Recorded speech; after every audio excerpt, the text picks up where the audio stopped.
మనమందరం ఒప్పుకుంటాము. ఎప్పుడో ఒకరోజు ఒకానొక సందర్భంలో ప్రేమ పుట్టనే పుడుతుంది. అవును, అది అమ్మా నాన్నలకి పిల్లల మీదో, లేక జ్ఞానానికి జ్ఞానం పైనో, ఏదో కళాకారుడికి కళల మీదో, ఇలాగే ఎన్నో. అయితే వాస్తవానికి ఇది ప్రేమేనా, మోహం అయిండొచ్చు కదా. అవును, ఈ ప్రేమ మోహం మధ్య వ్యత్యాసమేమని మీరు అడగొచ్చు. బంధించటం.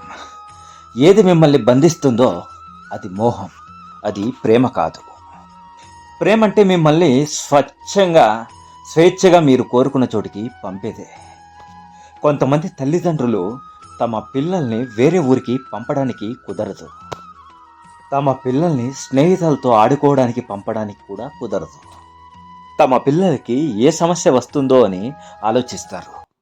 అందుకోసమే వారిని బంధించి ఉంచుతారు. అందుకే ఇది ప్రేమ కాదు, ఇది మోహం. తమ పిల్లల విషయంలో, ఎందుకంటే ప్రేమ అంటే ఏంటో వాళ్ళకి చూపాలి.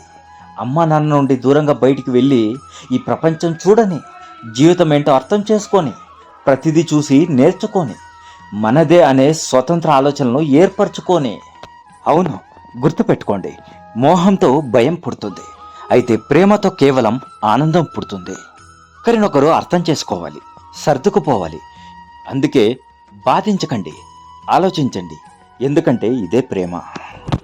రాధాకృష్ణ.